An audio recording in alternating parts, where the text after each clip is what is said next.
Hello and welcome to Moving Past You. I'm your host, Juanita Gaynor, and this is just a brief nugget of wisdom. Today's discussion, we're going to be talking about handling the fear of success. And one of my favorite scriptures that actually speak to this is Second Timothy, the first chapter, the seventh verse, and this will be the King James Version.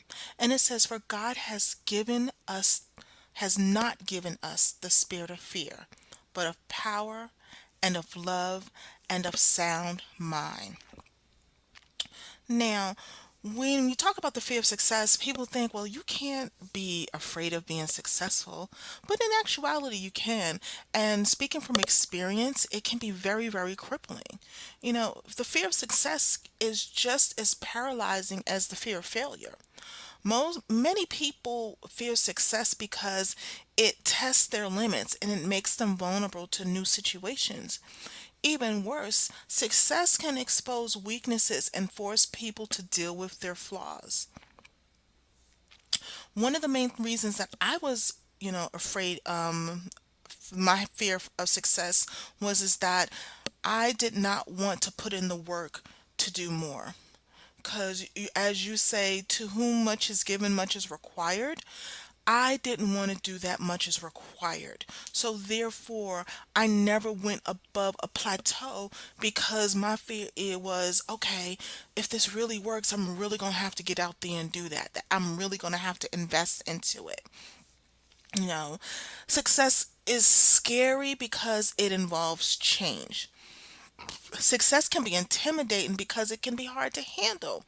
With success comes more challenges and more responsibilities, and that can be threatening to someone who is okay in the status quo. Sometimes people fear success because they don't want to know if they can live up to their achievements. And what I mean by that is, say you are really, really great at numbers. You have been working numbers all your life. You can literally put a budget together blindfolded. You can analyze numbers. You can tell people how to break it down. You can do all these things. However, you won't go for that promotion because the fear is like, okay, if I get it, can I really live up to that role? And so most people just kind of stay back in the cut and be mediocre because they don't want to feel like if I get it, I can't do it.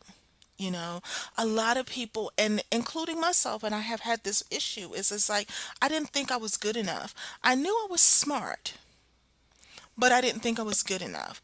You know, I was sometimes afraid that I didn't have what it took to rise to the challenge. And the biggest fear for me was, will I be able to sustain that success once I reach it? So it's like, okay, I can get to it or whatever, but will I be able to maintain it? Will I be able to go to the next level? Will I continue to be able to evolve into the things that I want to do? And that is a big fear for a lot of people. So I have about a few tips that you can look into, you can take, I've taken them as well, to help you overcome this fear. Number one, accept yourself as being healthy, together, happy, successful, prosperous, and accomplished. And this goes into self care, self talk, self motivation. I'm going to be honest, if you have, childhood flaws and hurts, whatever, you need to speak to a therapist. And this is just a personal opinion. I am not a therapist, but speaking with a therapist is like a third party who's not involved in your day to day that can give you an unbiased layout of what the things you're going through in your life. They can, open you up to say, okay, you're reading too much into this. Yes, you're justified in feeling this way, but this is how you can deal with it. You know, Girlfriends are great, but it's great to have someone who has been specifically trained to handle trauma and handle life balances for individuals. So that is great. A great way to get to the point where you're being, have a healthy acceptance and outlook on yourself. Number two, don't give yourself any excuses for being unsuccessful. We'll just say, oh, I don't have the time. well, I think I can do it, but I just don't think I'll be able to make it last. There's no excuse. The only thing, if I'd rather stumble and fail than to not have done it at all. And so that has been my take on moving towards being successful. Three, have honest, open, realistic self talk that encourages you to work your hardest to achieve the goals that you have for your life. And that is another thing I personally feel for me, what has been the best is having a great therapist. I do study my word. I am in prayer. When I looked out for my therapist, I prayed on that. It was like the therapist I have, it was like God directed me to this person. And so definitely seek God in prayer, use the resources that He's giving you to be able to help you, the inner you, heal and reflect what you need to reflect. You know, Number four is still the biggest issue for me, and I know it's a lot for people, and it's accept compliments and the recognition of others with an open heart and mind. Because I've been hurt, because I've been misled, I always think that people, when they say good things to me, they are they have some ulterior motive. So when they say it, I'm always looking at them with a side eye, side view. I don't really believe them. I want to know what they're up to and what they want. And so once I started to begin to just say, you know what, that person said, gave me a great compliment. They said they loved the show. They said they loved my poem. They loved the blog. Thank you. I appreciate that. Um, just a personal testimony. I was late for work one day, which I thought was late for work, and I didn't realize that God had another plan. So there was a young lady there who we tend to get on the train at the same time, and I said, "Hey, you running late today?" And she was just like, "No, I just came in late." She's like, "I had a really bad week last week and whatever." And even though my week was bad, I didn't kind of, like harp on it.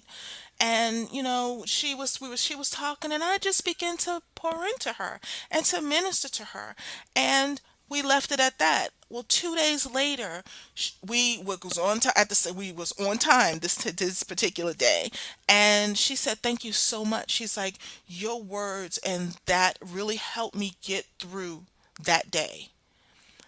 All I said was thank you. I am so glad I was able to pour into you.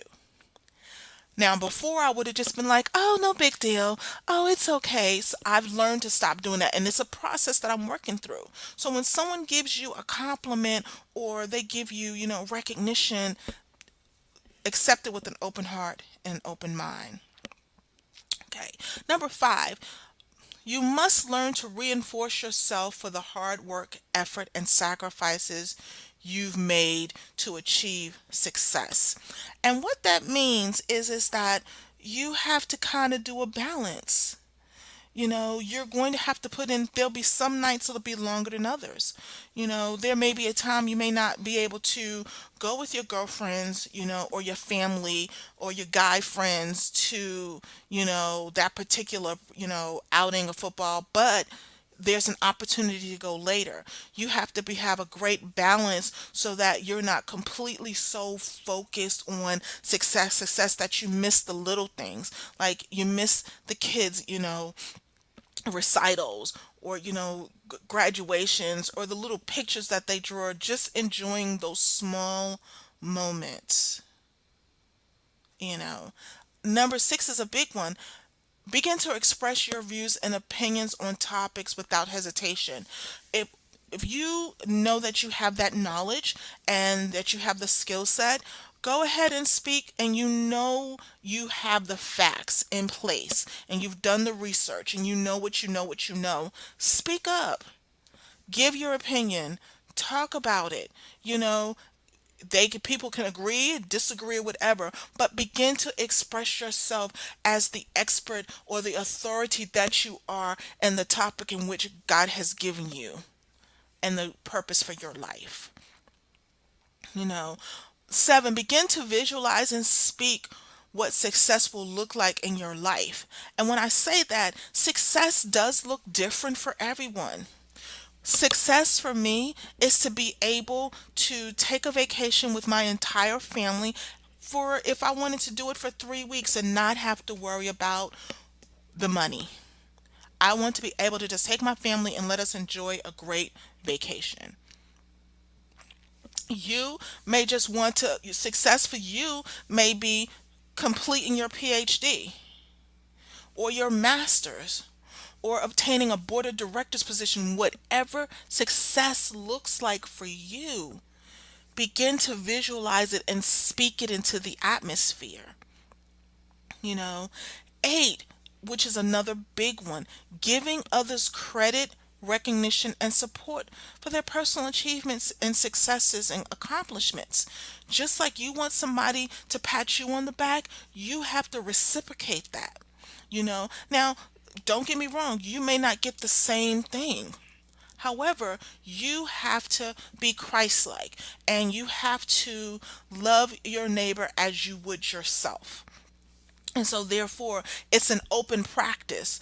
And as you begin to give that credit and recognition and that support, when you receive it, you'll know what it feels like. You'll appreciate it because you've been giving it out, you've been living it, you've been the example of it.